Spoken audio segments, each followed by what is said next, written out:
नमस्कार दोस्तों, आप सभी लोगों का स्वागत है आज के महत्वपूर्ण हिंदी टॉपिक समाज में। तो बिना समय गवाए शुरुआत करते हैं महत्वपूर्ण प्रश्नों की। प्रथम क्वेश्चन, चरण कमल में समास है। 5 सेकंड का समय आपको दिया जा रहा है। 4 ऑप्शन है आपके। चरण कमल में समास है।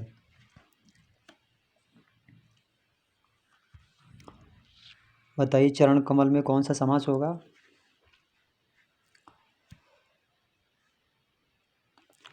चरण कमल में आपका ऑप्शन सही होगा ए ऑप्शन आपका सही होगा यहाँ पे। ठीक है, चरण कमल में कर्मधारय समास होगा। चौराहा में कौन सा समास होगा। चौराहा में आपका सी ऑप्शन सही होगा, द्विगु समास होगा, क्योंकि चौराहा संख्यावाचक प्रथम शब्द अगर आपका संख्यावाचक है तो आपका द्विगु समास होगा। यथारुचि में समास है। कौन सा समास होगा बताइए जल्दी से, कमेंट कीजिए। यथारुचि में कौन सा समास होगा। यथारुचि में आपका अव्ययभाव समास होगा। सी ऑप्शन आपका सही है। यथारुचि में अव्ययभाव समास होगा। सी ऑप्शन आपका सही है। फोर्थ क्वेश्चन, गुरुदेव में कौन सा समास है।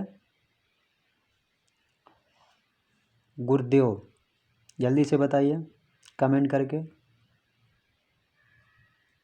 गुरुदेव में आपका कर्मधारय समास होगा।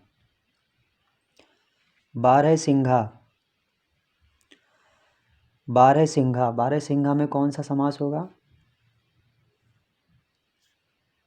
बारहसिंघा में आपका ऑप्शन जो सही होगा वो आपका ए ऑप्शन सही होगा, बहुवीर्य समास होगा। बारहसिंघा में बहुवीर्य समास आपका होगा।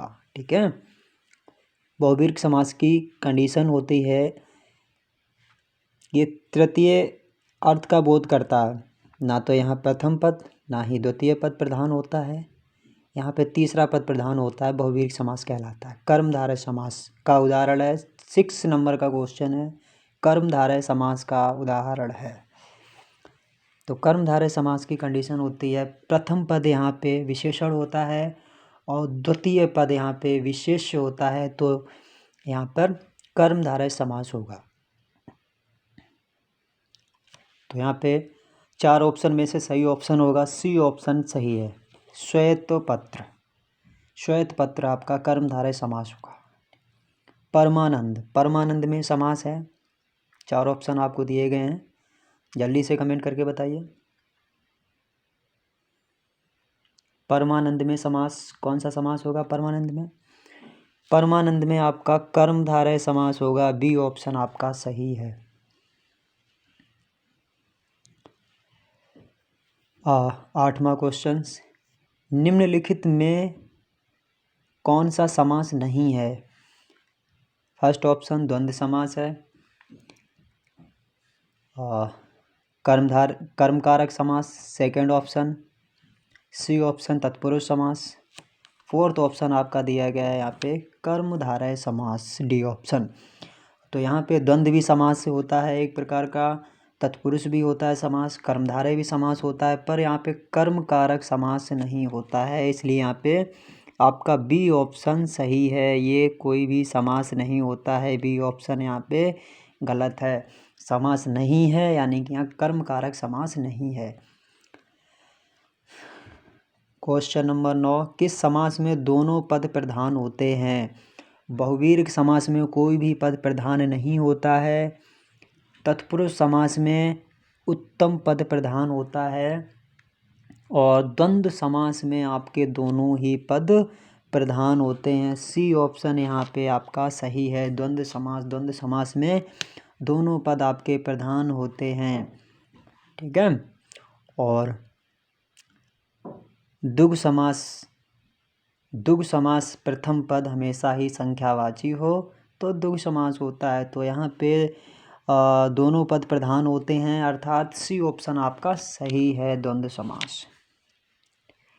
10वां क्वेश्चन, किस समास में प्रथम पद संख्यावाची तथा अंतिम पद संख्या होवे है। अभी मैंने आपको बताया है कि जिस शब्द में प्रथम पद संख्यावाची, जिस समास में प्रथम पद संख्यावाची हो, ठीक है, तथा द्वितीय पद संज्ञा हो, वो कौन सा समास कहलाता है। वो समास आपका कहलाएगा द्विगु समास कहलाएगा। कौन सा कहलाएगा।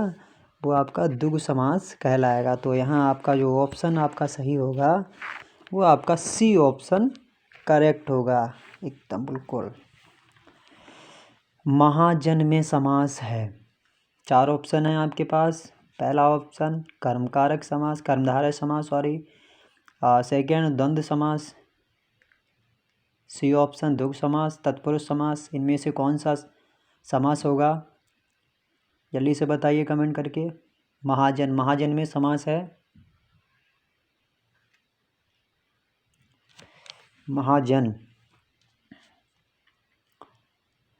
महाजन में आपका ए ऑप्शन सही होगा। यहाँ पे कर्मधारय समास होगा, कर्मधारय समास होगा। 12वां क्वेश्चन आपका, 12वां क्वेश्चन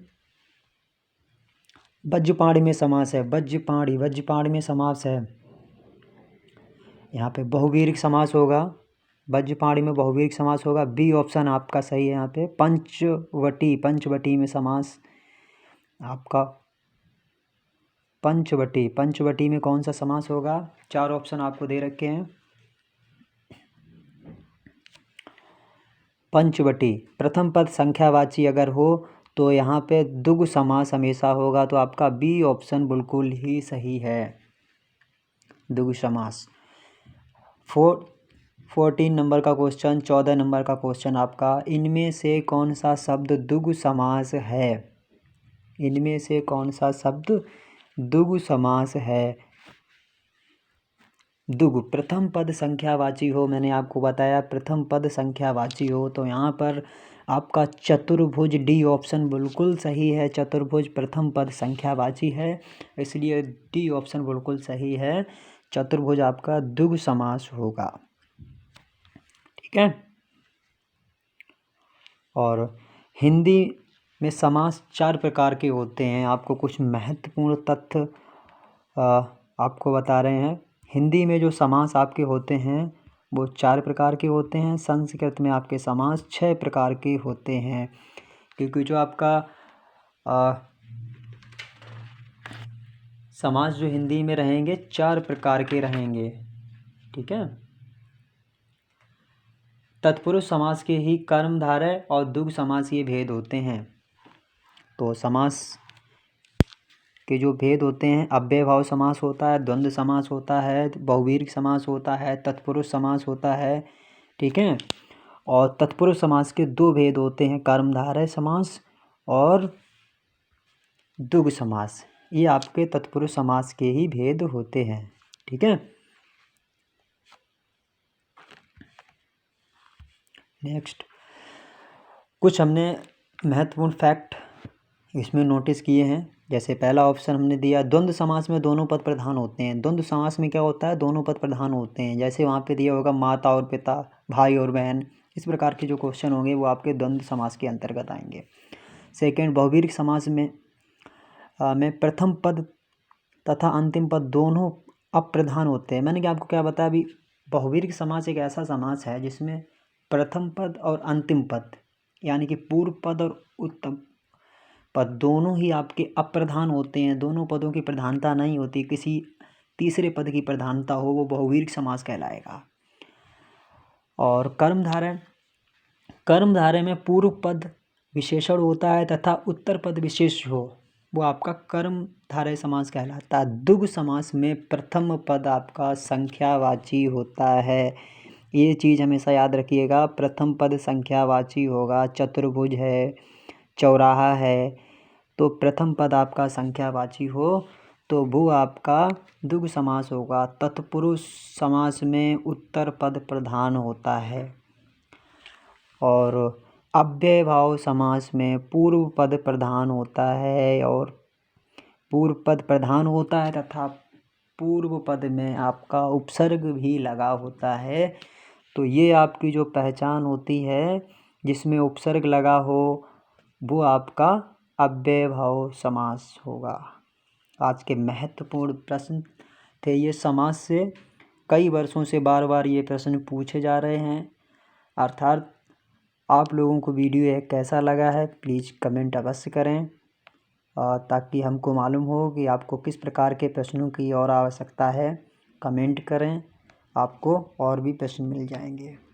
धन्यवाद आप सभी लोगों का पूरा वीडियो देखने के लिए। थैंक यू, धन्यवाद।